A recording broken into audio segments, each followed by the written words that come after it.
Hello dear student, myself is Roshni Parikh, lecturer from Department of Electrical, and today's topic of discussion is admittance method to solve the AC parallel circuit.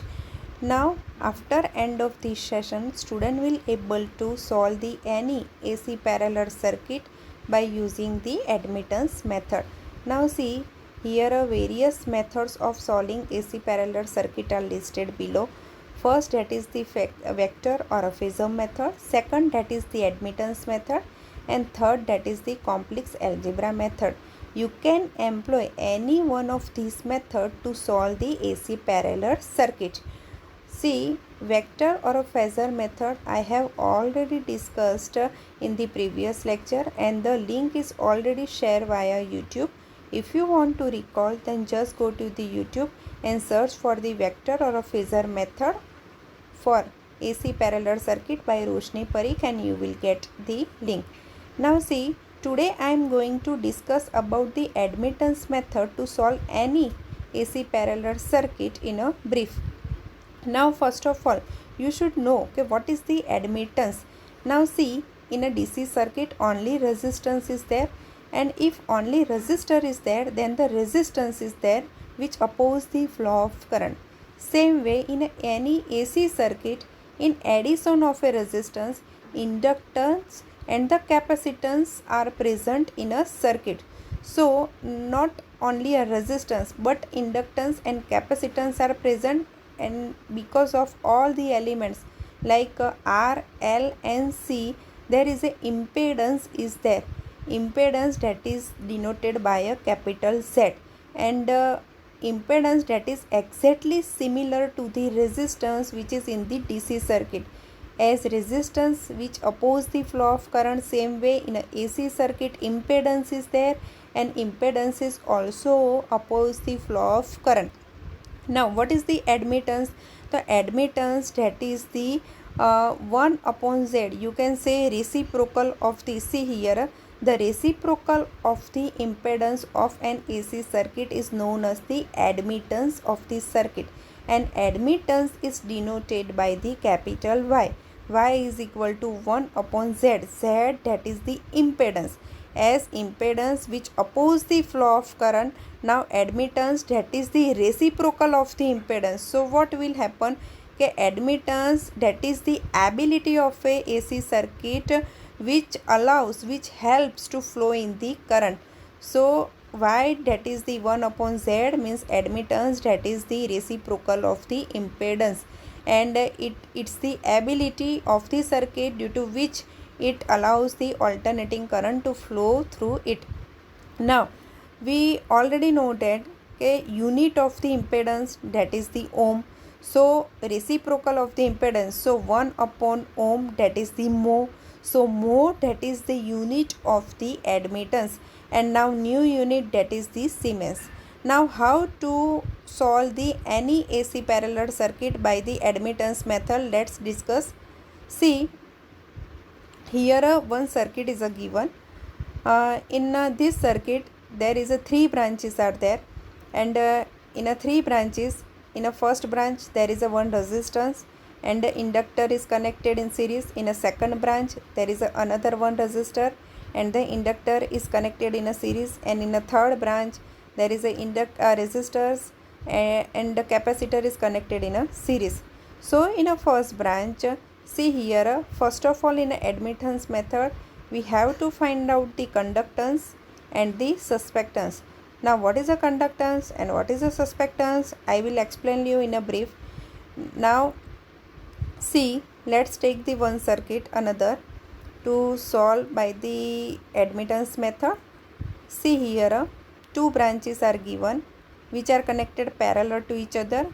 First branch having the resistance of a R1 ohm and capacitor of a C1 Farad is connected in a series, and in a second branch there is a resistor having a resistance of R2 ohm is connected in series with the inductor of a inductance of a L2 Henry.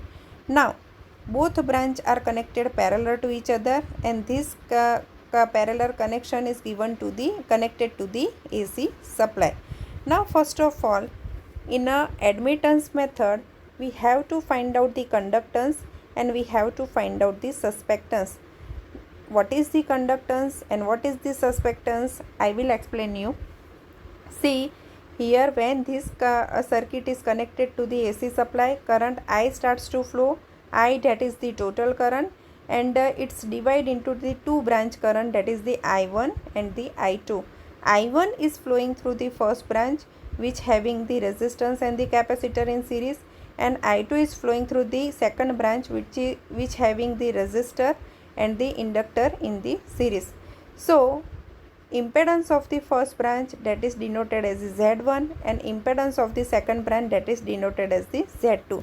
So our equation will be like this, okay, Z1 is equal to root of R1 square plus capacitive reactance square, means XC1 square. Same way Z2 is equal to impedance of the second branch.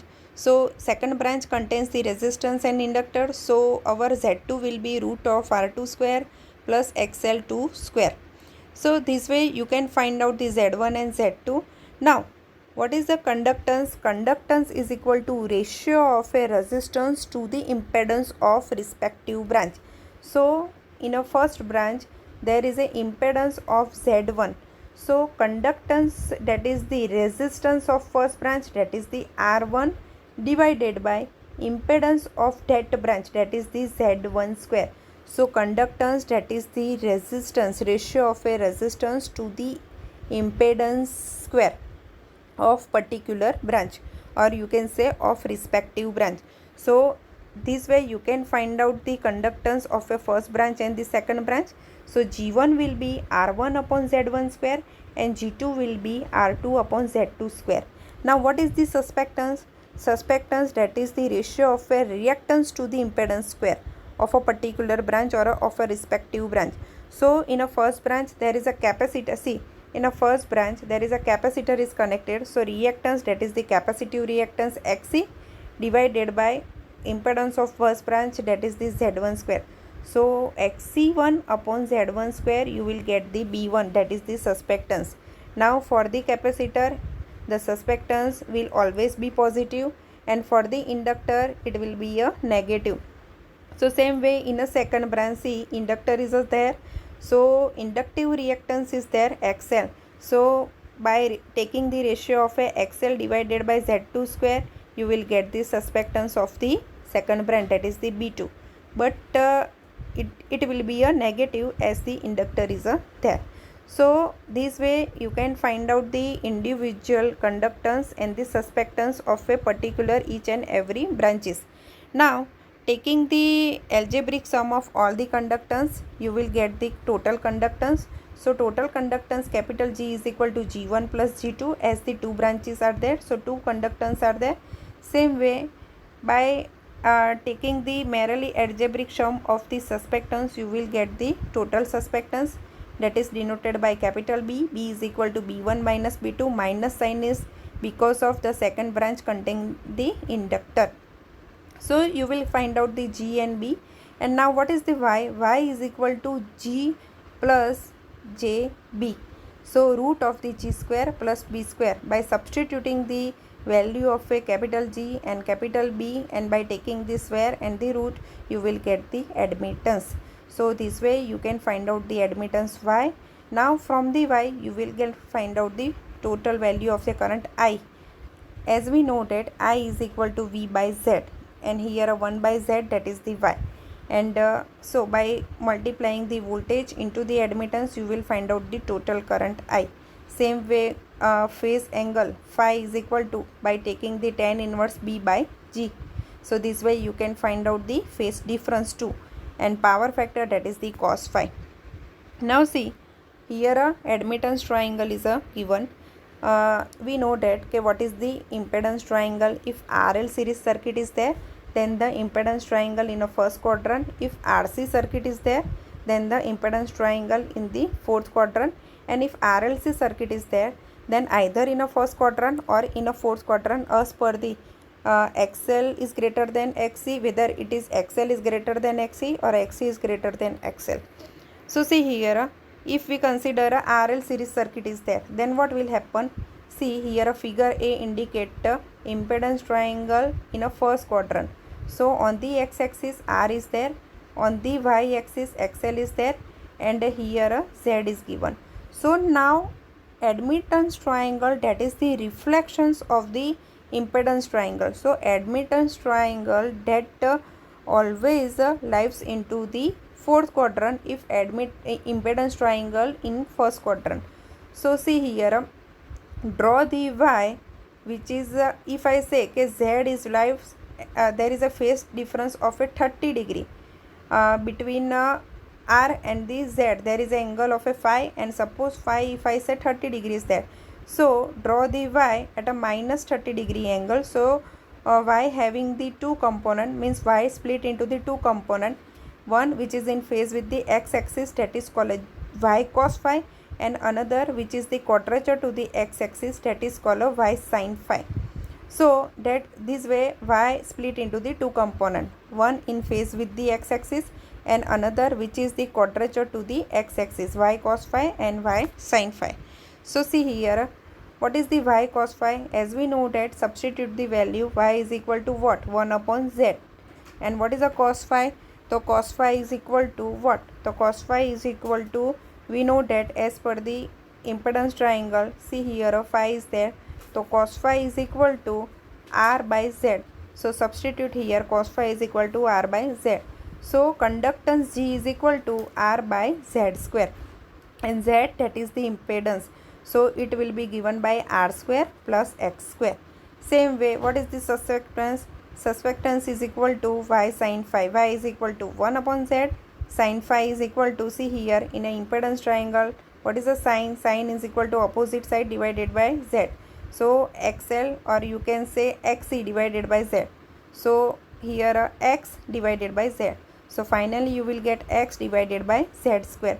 So say this way, this is the conductance, this is the susceptance. Conductance means a ratio of a resistance to the impedance square, and the susceptance is equal to ratio of a reactance to the impedance square. So by find out the G and B for each and every branches, and taking the algebraic sum of all the G and all the B, you will get the total G, total conductance, and the total susceptance. And from this you can finally find out the admittance Y, that is equal to G plus JB. So root of G square plus B square. You can easily find out the admittance, and from the admittance you can easily find out the total current I, that is equal to, by multiplying the supplied voltage by the admittance and the power factor 2. So this is the another method to solve the any AC parallel circuit by using the admittance method. Hope you understood. Thank you.